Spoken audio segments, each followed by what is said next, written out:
ನಮಸ್ಕಾರ ಸ್ನೇಹಿತರೆ. ಇವತ್ತಿನ ವಿಡಿಯೋದಲ್ಲಿ ಆರೋಗ್ಯಕರ ಹಾಗೂ ರುಚಿಕರವಾದ ಸಬ್ಬಸಿಗೆ ಪಲ್ಯ ಮಾಡುವ ಸರಳ ವಿಧಾನವನ್ನು ತಿಳಿಸ್ಕೊಡ್ತಾ ಇದ್ದೀನಿ. ಕಡಿಮೆ ಪದಾರ್ಥಗಳಲ್ಲಿ ತುಂಬ ಬೇಗನೆ ತಯಾರಾಗುವ ಈ ಪಲ್ಯವನ್ನು ಅನ್ನ, ರೊಟ್ಟಿ ಅಥವಾ ಚಪಾತಿ ಜೊತೆಗೆ ತಿನ್ಬೋದು. ಹಾಗಾದರೆ ಬನ್ನಿ ರುಚಿಯಾದ ಸಬ್ಬಸಿಗೆ ಪಲ್ಯನ ಹೇಗೆ ಮಾಡೋದು ಅಂತ ನೋಡ್ಕೊಂಡು ಬರೋಣ.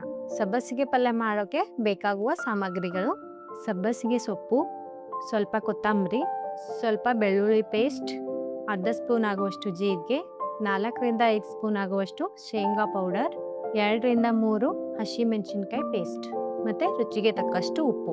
ಇವಾಗ ನಾವಿಲ್ಲಿ ಸಬ್ಬಸಿಗೆ ಸೊಪ್ಪನ್ನು ಚಿಕ್ಕ ಚಿಕ್ಕದಾಗಿ ಕಟ್ ಮಾಡ್ಕೋಬೇಕು.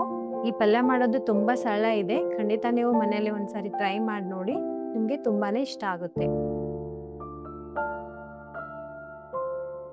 ಇವಾಗ ನಾನು ಗ್ಯಾಸ್ ಮೇಲೆ ಒಂದು ಕಡಾಯಿನ ಇಟ್ಟಿದ್ದೀನಿ. ಇದರಲ್ಲಿ ಸ್ವಲ್ಪ ಎಣ್ಣೆನ ಹಾಕೊಳ್ತಾ ಇದ್ದೀನಿ.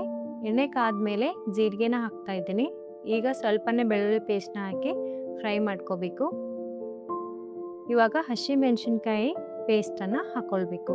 ಇದನ್ನು ಒಂದು 2-3 ನಿಮಿಷ ಆಗುವಷ್ಟು ಫ್ರೈ ಮಾಡ್ಕೋಬೇಕು. ಇದಾದ ನಂತರ ಸ್ವಲ್ಪ ಕೊತ್ತಂಬರಿನ ಹಾಕಬೇಕು. ಇದನ್ನು ಕೂಡ ಸರಿಯಾಗಿ ಮಿಕ್ಸ್ ಮಾಡ್ಕೋಬೇಕು. ಇದು ಫ್ರೈ ಆದಮೇಲೆ ಇವಾಗ ನಾವಿಲ್ಲಿ ಸಬ್ಬಸಿಗೆ ಸೊಪ್ಪನ್ನು ಹಾಕ್ತಾ ಇದ್ದೀನಿ. ಇದನ್ನ ಮಿಕ್ಸ್ ಮಾಡ್ಕೋಬೇಕು. 4-5 ಸ್ಪೂನ್ ಆಗುವಷ್ಟು ಶೇಂಗಾ ಪೌಡರ್ನ ಹಾಕೊಳ್ತಾ ಇದ್ದೀನಿ.